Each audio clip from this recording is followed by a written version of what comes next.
Espírito Santo de Deus, o Senhor nos trouxe para este lugar através de uma consciência dotada de como Tu operas no meio da comunhão dos Teus. E é, Senhor, debaixo dessa porção que nós queremos estar e continuar. Tudo, Senhor, que aqui estejamos vivendo, fazendo, exalando, possa ter a Tua assinatura. Porque quando daqui saímos, Senhor, continuaremos sendo reconhecidas como casa de oração. Casa, Senhor, de oração.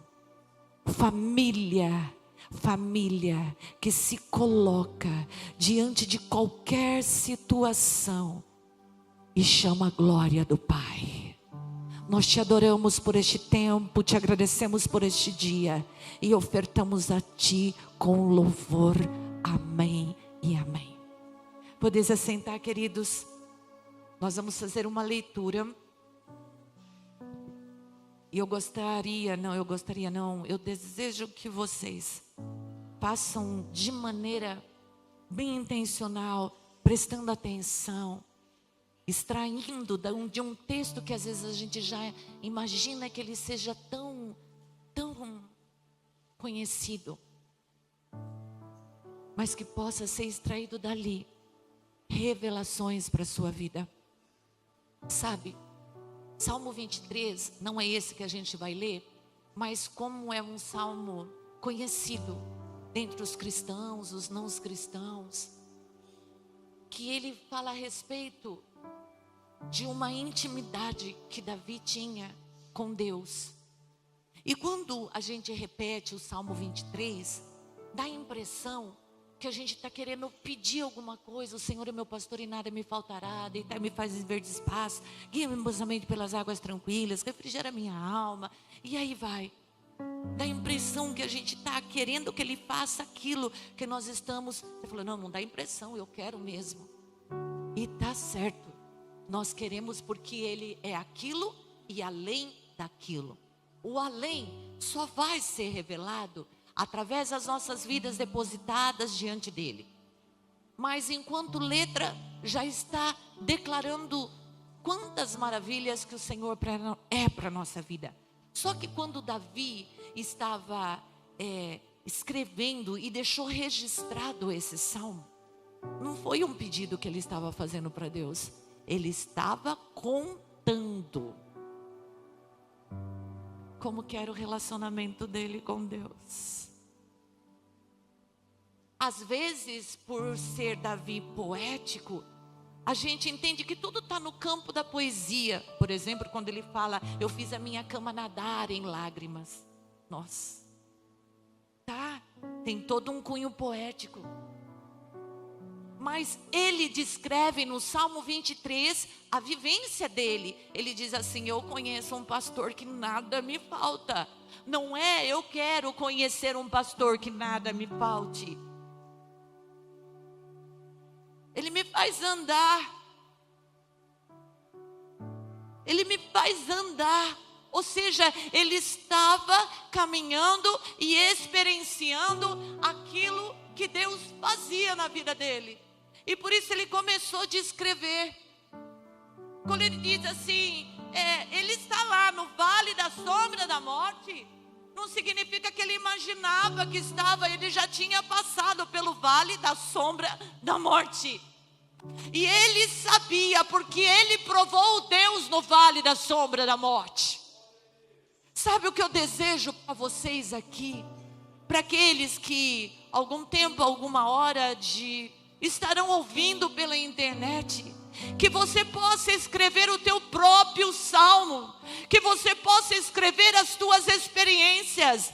Os músicos, esses que são já dotados de um ouvido musical, de uma alma de artista, possam escrever novas canções, não daquilo que você quer viver, mas daquilo que você tem vivido, daquilo que você tem provado. E sabe, queridos, é muito difícil nós provarmos alguma coisa nessa vida se nós não entregarmos para aquilo que nós estamos fazendo. Às vezes nós ficamos presos em sentimentos, em pensamentos, às vezes nós estamos presos em conceitos, mas o Senhor nos chamou para sermos livres dele. Aí você fala, o que é ser livre nele? Ser livre nele é poder subir, descer, ir para as laterais, abaixar, levantar, fazer, deixar de fazer, mas dentro, jogado na palavra dele, que nos ensina que pela graça dele, que fomos mediante a fé, estamos salvos para viver uma vida em liberdade, mas nele, nas coisas dele. Então nós podemos nos jogar, porque sabemos que em qualquer coisa que nós estivermos com o nosso coração, que aquele fio que foi desligado, o sangue de Cristo costurou. Nós acabamos de cantar aqui, costurou, e nós estamos com acesso livre a esse Deus. Nós podemos nos jogarmos e vivemos de forma integral em tudo aquilo que nós vamos fazer, porque o Senhor vai nos orientando passo a passo. E aí, quando a gente se joga, como eu disse, sabe o que acontece? As experiências. Você acha que o Senhor te chamou sabendo de tudo? Você acha que o Senhor te chamou e falou assim, agora você vai porque agora você está pronto? Não, Ele te chamou, como o bispo pregou aqui 2 domingos atrás. Ele já te chamou com tudo feito, com tudo pronto, porque Ele não começa nada sem terminar. Tá certo, Ele já te chamou pronto. Só que nessa caminhada você só vai ver o quanto Deus tem para fazer na sua vida e através da sua vida, quando você for e fizer. Nós vamos ler aqui esse texto de Mateus 14, do 22 até o 36. Ele diz assim: logo em seguida Jesus insistiu com os discípulos para que eles entrassem no barco e fosse adiante dele para o outro lado, enquanto o próprio Jesus se despedia da multidão. Tendo despedido a multidão, subiu sozinho ao monte para orar. Ao anoitecer, ele estava ali sozinho, mas o barco já estava a considerável distância da terra. O barco fustigado pelas águas, porque o vento soprava contra ele. Alta madrugada, Jesus dirigiu-se a eles, andando sobre o mar. E quando o ouviram, andando sobre o mar, ficaram aterrorizados e disseram: é um fantasma? E gritaram de medo. É um fantasma. E gritaram de medo. Mas Jesus imediatamente lhes disse: coragem, sou eu, não tenham medo. Senhor, disse Pedrão, se és tu mesmo, manda-me ir ao teu encontro. Mas manda-me ir ao teu encontro andando sobre as águas. Jesus falou assim: venha.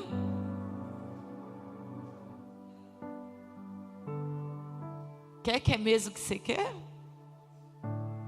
Ah, não, nem tenho coragem de falar, porque é uma coisa assim inusitada. Quinta-feira eu falei que eu tenho umas ideias e uns desejos nada a ver. Mas sabe por que nada a ver com o natural? Porque o Deus que reside dentro de mim, Ele é Espírito. E o Espírito vai muito além do nosso natural. Então muitas vezes nós vamos ter uns desejos assim, de manifestações da glória de Deus. É surreal, mas é porque Ele é um Deus Espírito. E Ele está muito além daquilo que nós podemos pensar, imaginar, ver aqui como um exemplo na terra. Então Jesus disse para Pedro: venha. Então Pedro saiu do barco Eu não sei se você sairia do barco, mas Pedro saiu do barco, porque ele pediu e ele estava acreditando. Saiu do barco, gente, mas fora do barco só tinha água. E diz que ele andou sobre a água e foi na direção de Jesus. Não fala se foi 2 passos, 3 passos, 5 passos, não fala. Mas diz que ele andou sobre as águas e foi na direção de Jesus. Mas quando reparou que o vento estava forte. Quando é que a gente repara que o vento está forte? Quando a gente está olhando para o vento, né? Quando é que a gente repara que a situação está difícil? Quando nós estamos olhando para a situação difícil, né? A situação difícil está lá, o vento forte está lá, mas enquanto nós estivermos olhando para Jesus, a gente vai andar sobre as águas sim. E você sabe o que significa andar sobre as águas? É passar, andar, ir e chegar no lugar de maneira sobrenatural. Nós vamos chegar, porque os nossos olhos estão fitos em Jesus, aquele que não só sabe andar sobre as águas, não é aquele que tem só o poder de andar sobre as águas e fica exibindo o seu poder. Olha, eu ando sobre as águas, eu não preciso nem de barco para ir até aí, vocês. Mesmo Jesus estando ali de corpo, né, físico, não. Quando Pedro falou, eu quero fazer igual o Senhor, eu quero, se é o Senhor, eu quero fazer igual. Aí o Senhor disse assim: seja feita segundo a sua vontade.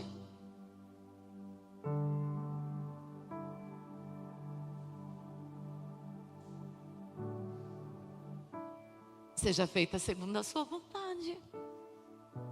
Aí você, não, mas é que, então, mas eu não tenho competência. Ah, mas eu não sei fazer. Ah, mas parece que eu não tenho essa fé toda. Mas o que é que mesmo você queria? Andar sobre as águas. Então o Senhor falou, venha. Porque não tem a ver com você, tem a ver com aquele que te chamou para viver o sobrenatural. Tem a ver com Ele, queridos. Tem a ver com Ele. Enquanto nós não aprendemos que tudo tem a ver com Ele, nós vamos com Ele, nós vamos ficar tropeçando nos nossos medos, nos ventos fortes, nas condições precárias, o que eu sou, o que eu não sou, o que eu gostaria de ser. Então o Senhor disse, venha. E nessa manhã Ele está falando, qual é o teu desejo? Venha. Venha, venha, você não viu ninguém fazer dessa forma, mas esse é o desejo do teu coração. Esse desejo condiz com a minha verdade, esse desejo condiz com o coração submisso ao Senhor. Então venha, venha. Mas e se eu cair?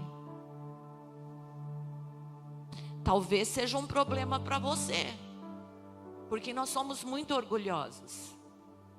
A gente nunca quer demonstrar fraqueza. A gente nunca quer mostrar as nossas vulnerabilidades. A gente nunca quer mostrar para o outro que... A gente não quer que o outro se decepcione com a gente. A gente fica muito preocupado com... Agora, para Jesus, não tem problema nenhum. Quando você pedir para andar sobre as águas e você falhar... Porque pode ser sim que você olhe para a circunstância e de repente você afunde. Mas quer saber?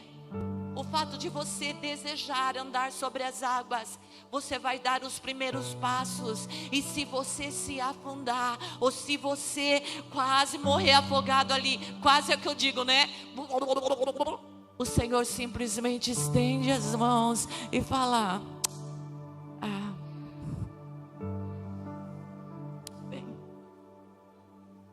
Ah, mas pastora, na palavra ele falou, oh, homem de pouca fé. É isso. Ele não estava xingando Pedro. Ele estava falando, Pedro, você começou tão bem, cara. Continuasse andando. Você podia até dançar em volta de Jesus e falar, opa, eu estou andando sobre as águas. Olha aqui, daqui para frente tudo vai ser diferente. Jesus não estava dando bronca em Pedro, ele estava falando, yes, você fez o que ninguém fez. Vem cá. Só vou falar que você precisa trabalhar mais a sua fé. Porque 2 passos já é grande coisa. Mas eu desejo que você ande sobre as águas em todas as situações da sua vida. Sabe, queridos, às vezes, ao longo dos anos, ouvindo Pedro andando sobre as águas, aí nós vemos alguns pregadores falando, tá vendo? Andou, mas afundou. Ah, e você que nem andou? Às vezes os homens querem apontar porque Pedro afundou. Mas Jesus não aponta porque Pedro afundou. Ele só sinalizou, não precisava. Mas já que você andou, vem cá. E aí, queridos, nós achamos que é uma coisa assim que, para quê? Para quê?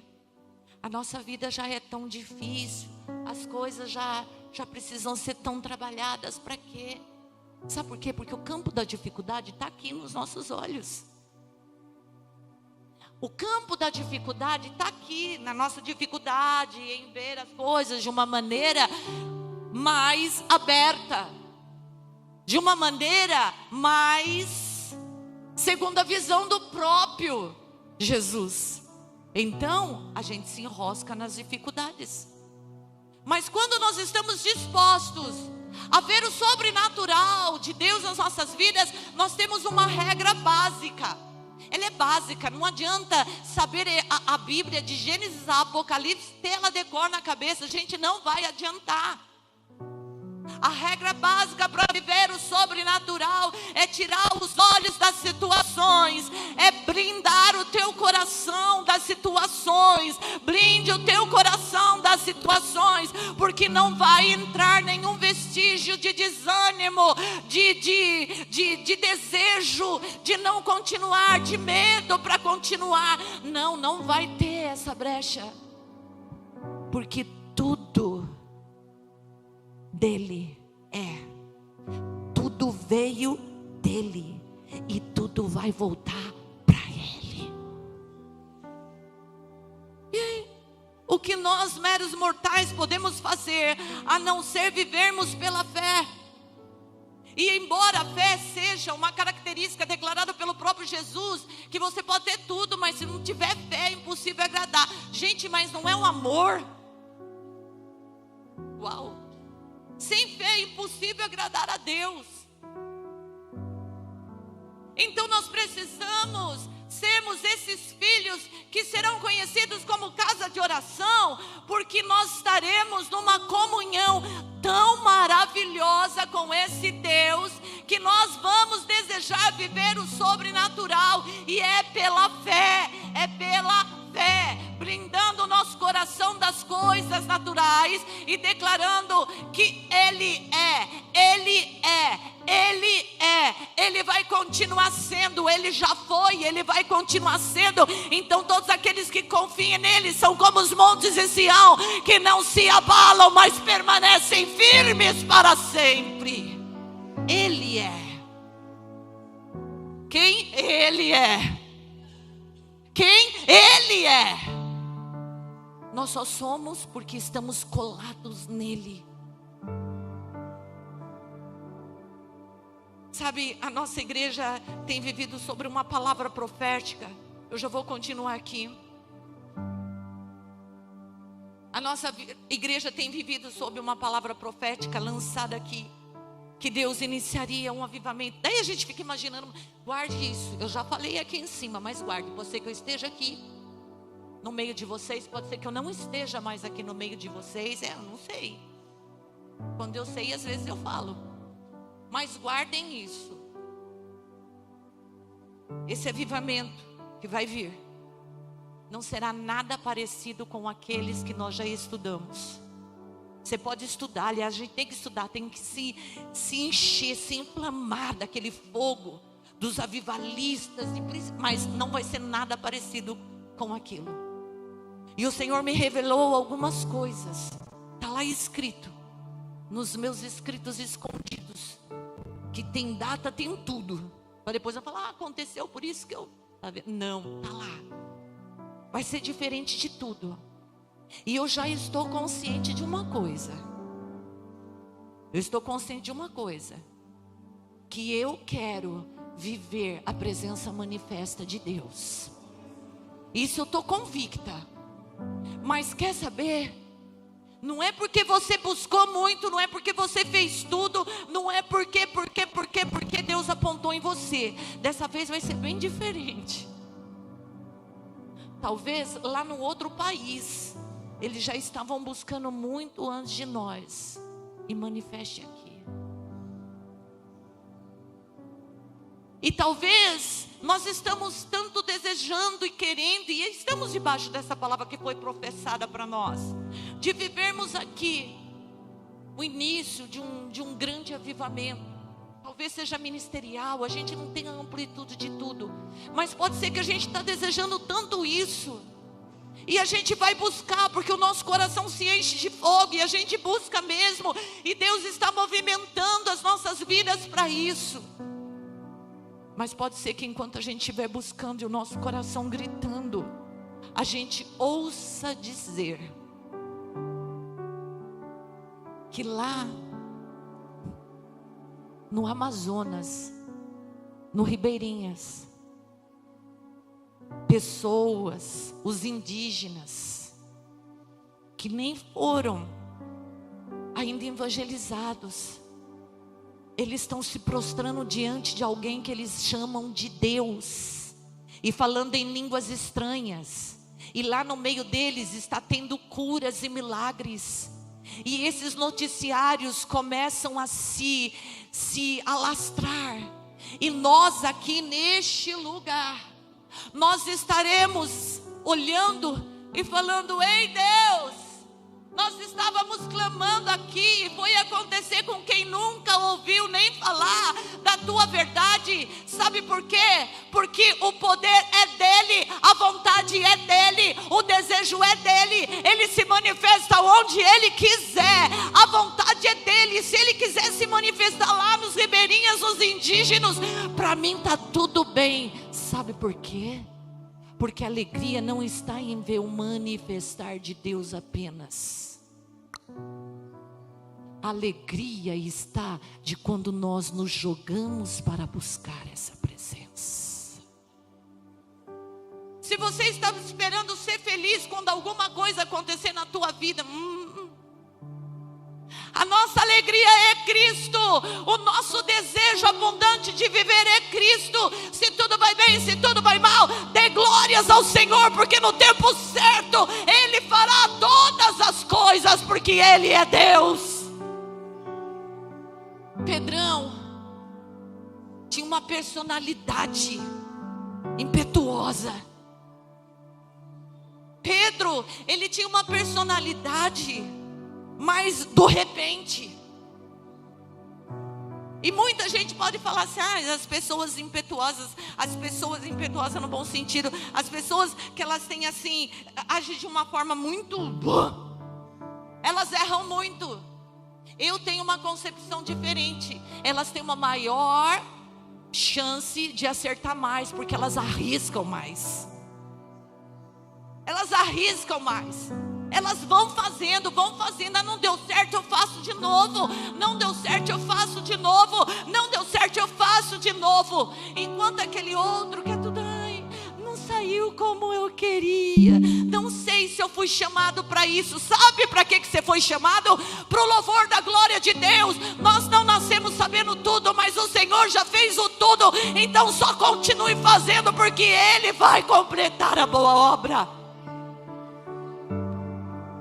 Chega de nos escondermos atrás das perfeições da nossa alma, porque a nossa alma ela é imperfeita. A nossa alma ela é chiliquenta. A nossa alma tem dificuldades de aceitar certas coisas e comandos. Mas se tudo tem a ver com Ele, Senhor, eu quero andar sobre as águas. Senhor, eu quero andar sobre as águas. Senhor, eu quero andar sobre as águas. E quando o teu coração clamar por isso, quando ele tiver fome, paixão por Deus, não por aquilo que você pode ser, e não por aquilo que você pode proclamar só, e não por aquilo que você pode manifestar, mas você tiver paixão por Ele, então o teu coração vai ouvir a resposta, e a resposta de Deus será: venha.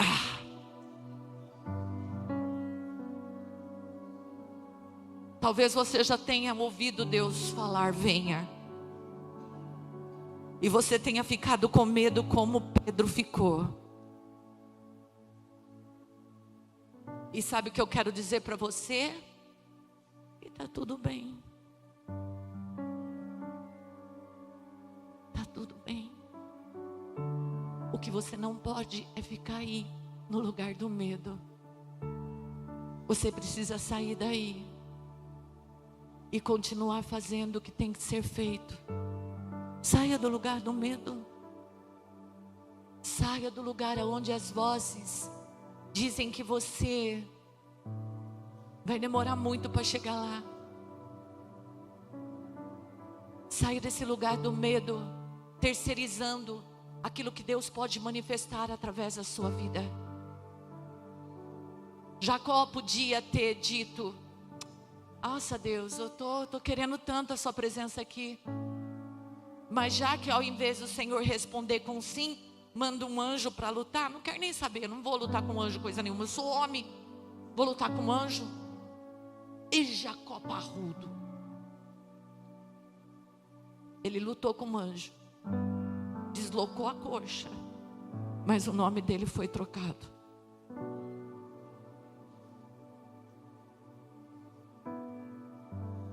Oi, você já tem um novo nome. Você quer descobrir qual é o seu nome no reino espiritual? Não foi aquele que as pessoas deram para você. Não, o teu nome no reino espiritual já foi dado. Sabe o que eu vou incentivar você nessa manhã?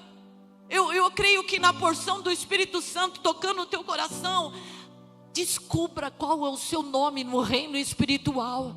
Que talvez o teu nome vai te dar todo o sentido para aquilo que você deve fazer, mas o nome é revelado quando há um espírito de entrega, quando há um espírito de luta. Então lute, lute, lute, mesmo que a coxa se desloque, mesmo que você fique ferido, mas o seu nome será revelado, o seu nome será revelado. Jacó não mudou de fisionomia, mas ele mudou de direção, porque tudo que é revelado nos transforma. Pode ser que muita gente conheça ele como Jacó, e Jacó, Jacó, Jacó, só que dentro ele sabia que ele já era Israel. O que você vê, o que você conhece de dentro de você, o que você conhece. Ontem, no finalzinho da vigília, nós estávamos subindo lá o lugar para chegar até os carros. E um menininho me perguntou: qual é o seu nome? Aí eu falei assim: meu nome é Maria. Ele falou: nossa, eu achava que era Miriam. Ele já sabia o meu nome. Mas eu não menti para ele. O meu nome, Miriam, significa Maria. Como Maria, que estava aos seus pés. Maria.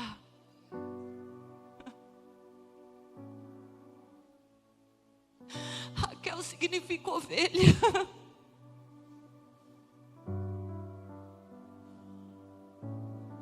Mas não é pelo significado. Foi por aquilo que Deus revelou na minha vida e tem revelado todos os dias. Eu era para ser uma pessoa vegetativa. Eu era para ter sérios problemas. E uns tempos aí atrás, fazendo alguns exames, gente, por dentro de mim, eu tenho uma veia importantíssima que sai do coração e chega até o intestino. Ela é pressionada pelo meu rim. Eu tenho várias complicações, mas nunca nenhuma dessas me determinaram quem eu seria. Ai, as minhas condições genéticas, elas são ruins. Como eu sei disso? Não são pelos meus pais. Exame de código genético. Eu tenho tudo para ser o contrário daquilo que eu sou. Mas aquele que me chamou não depende de genética, não depende das coisas que acontecem. Aquele que me chamou já te escreveu, já designou, já deu um nome antes mesmo dos meus pais me derem esse nome. E Ele me chamou, e Ele colocou uma sede e uma fome tão grande no meu coração. Porque às vezes eu olho para a situação e falo assim: ai Deus, ai de novo, não vou aguentar isso. Não falo, mas às vezes eu digo: ai Jesus, de novo.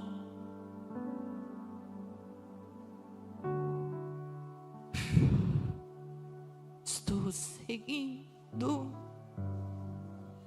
Jesus Cristo, atrás não volto,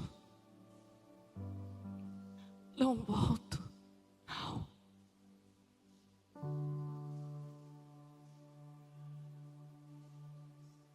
Não importe com as dificuldades da sua vida, não importe com as limitações que você tem ou você acha que tem.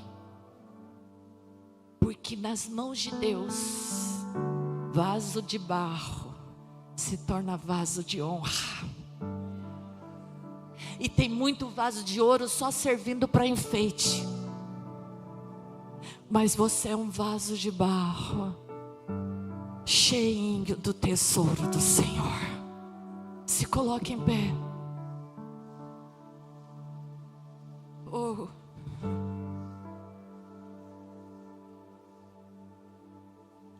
Há um doce Espírito aqui.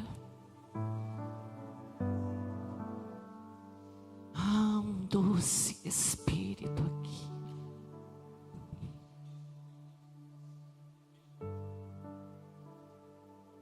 Eu tenho falado todos os domingos de Santa Ceia, que tenho pregado ao longo desses anos, que Santa Ceia é um simbolismo da morte e ressurreição de Cristo perfeito.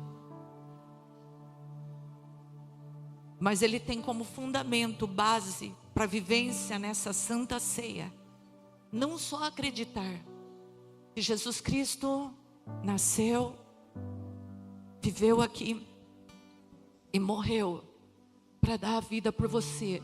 Você fala assim: não só apenas, como assim? Esse é o maior presente. Sim, é o maior presente. Mas a Santa Ceia, ela só pode ser vivenciada. Ela só pode virar um salmo na sua vida quando você entender o significado dela. E o significado da Santa Ceia são pessoas que pela fé foram alcançados por Cristo Jesus para viverem hoje, nos tempos que se chamam hoje, em comunhão uns com os outros. Olha para aquele que está mais próximo de você e fala assim: irmão, eu só vou entender o que é Santa Ceia quando eu verdadeiramente viver em comunhão com você.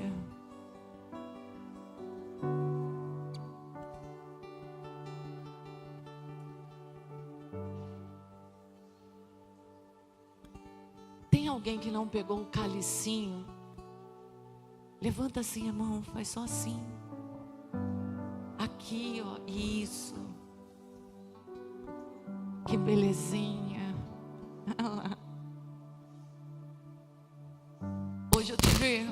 Hoje eu tive uma visão aqui na hora do louvor. Ah, Deus. Pega o teu calicinho, tomba ele ao contrário, para que não caia o pão.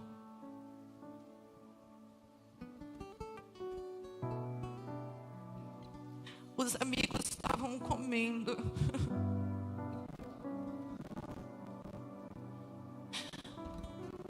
discípulos de Jesus estavam comendo, gente, comendo, tinha tudo ali. E diz a palavra do Senhor que ele pegou o pão. Ele tinha um jeitinho particular de pegar o pão. Ele tinha um jeitinho característico de pegar o pão e repartir o pão. A gente tem que conhecer o jeito de Jesus e reconhecer Ele nas vidas, e as pessoas precisam reconhecer Jesus nas nossas vidas. E diz que ele partiu o pão e disse: esse pão é a minha carne que será entregue por vocês na cruz do Calvário. Então, todas as vezes que vocês se reunirem em memória de mim, faça isso. Eu fiquei até com vontade de, na próxima ceia, a gente comer junto. Mas ainda está difícil de convencer os líderes da nossa igreja que isso é possível. Saímos aqui do culto, fomos lá para baixo, e lá a gente repartiu o pão. Não um pão assim, mas a gente comer coisa mais gostosa. E a gente poder repartir e falar: olha que nós estamos vivendo, nós estamos repartindo o pão na comunhão dos santos. Olha aqui, nós não viemos para beber, para nos embriagar com vinho em que há contenda, mas nós viemos aqui para nos embriagar do Espírito Santo de Deus. E depois de estarmos embriagados, nós descermos e comermos do frango que você vai trazer, do arroz que você vai trazer. Pastor, eu não tenho nem para mim, mas pode vir, porque eu vou repartir o meu feijão com você. Então os discípulos estavam assim na mesa, e eles repartiram o pão. E fala assim: continue repartindo de mim. Reparte a sua roupa, reparte o que você come, reparte, reparte, reparte, porque isso significa comunhão. Levanta o teu pedacinho lá para o alto. Senhor, é tão minúsculo isso, é simbólico, mas Senhor, consinta que muito além do simbolismo nós possamos trazer isso para a prática. E nós consagramos esse pedacinho de pão, trazendo, Senhor, um desejo de consciência tomada por essa consagração, em saber, Senhor, que nós agora somos, Pai, aqueles que carregam o pão da vida, o pão que pode ser repartido, o pão que cura, o pão que transforma, o pão que traz mudança, o pão que manifesta, saciando a fome dos seres humanos na face da terra. Oh, em nome de Jesus, coloquem em suas bocas.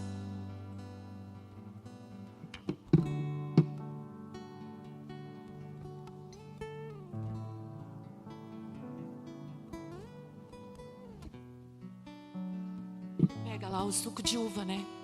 Era comum na mesa deles. No nosso não é muito, mas na deles era.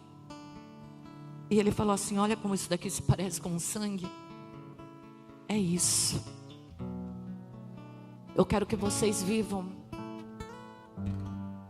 Olha, ministério de louvor, desculpa, não estou dando as costas para vocês. Entenda aqui, ó. Isso parece com sangue. Então isso vai representar meu sangue derramado na cruz do Calvário. Mas depois dele ser derramado, eu vou subir. Mas eu não vou deixar vocês sozinhos. Eu vou enviar o Espírito Santo. E sabe por quê? Porque vocês vão beber um novo vinho. Novo vinho. Às vezes nós queremos estar ainda lá com tanta coisa do passado remoendo. Eis que tudo se fez novo. E a partir do dia que o Espírito Santo veio morar no teu coração, o vinho que é derramado sobre a tua vida é um vinho novo. Vinho novo em odres novos. Levante para o alto. Senhor, nós te damos graças. Graças por essa oportunidade de viver hoje. Hoje, dia 14.